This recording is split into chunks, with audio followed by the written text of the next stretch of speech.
Welcome back to మనం TV. నేను మీ పవన్ బెస్వాడ. ప్రపంచంలో డ్రోన్ టెక్నాలజీ అనేది అధికమవుతూ వస్తుంది. ఆధునిక యుద్ధాల్లో వీటి పాత్ర అధికంగా ఉండటం కోసం వీటిని రూపొందిస్తున్నారు. అయితే ఇటీవల భారత్ పాక్ యుద్ధంలో పాకిస్తాన్కు టర్కీ అందించిన 600కు పైగా డ్రోన్లను భారత్ దగ్గర ఉన్న ఎయిర్ డిఫెన్స్ వ్యవస్థ కూల్చేసిన విషయం తెలిసిందే. అటు రష్యా ఉక్రెయిన్ యుద్ధంలోనూ ఇరు దేశాలు డ్రోన్ టెక్నాలజీనే ఉపయోగిస్తున్నాయి.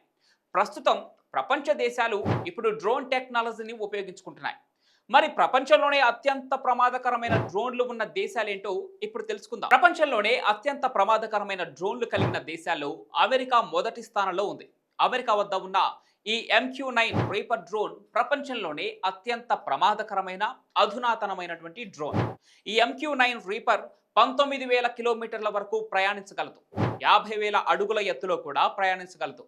అయితే ఇవి ఒక్కోటి దాదాపుగా 125 కోట్ల నుంచి 250 కోట్ల ధర పలికే అవకాశం ఉంది. ఇక టర్కీ వద్ద బేరక్తార్ TB2 ఆకిన్సీ డ్రోన్లు రెండవ స్థానంలో ఉన్నాయి.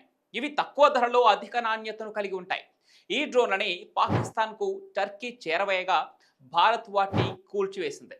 డ్రోన్ టెక్నాలజీలో చైనా మూడవ స్థానంలో ఉంది. చైనా వద్ద ప్రత్యేకమైన వింగ్లూమ్ 2 మీడియం ఆల్టిట్యూడ్ లాంగ్ డ్రోన్ ఉంది. దీన్ని నిఘా వ్యవస్థలను కనుగొంటుంది.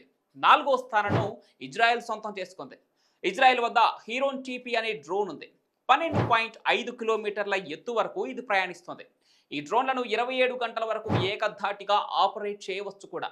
ఇక ఈ డ్రోన్లనే భారత్ కొనుగోలు చేసింది. ఇక డ్రోన్ టెక్నాలజీలో భారత్ 5వ స్థానంలో ఉంది. భారత్ వద్ద రుస్తోమ్ 2 డ్రోన్లు ఉన్నాయి. రుస్తోమ్ 2ను తపాస్ BH డ్రోన్లు అని కూడా అంటారు. తపాస్ అనగా tactical airborne platform for aerial surveillance అని అర్థం. ఈ డ్రోన్లకు ఆయుధాలు, రాడార్లు, ఇతర యుద్ధ సామాగ్రిని మోసుకెళ్లగల సామర్థ్యం ఉంటుంది.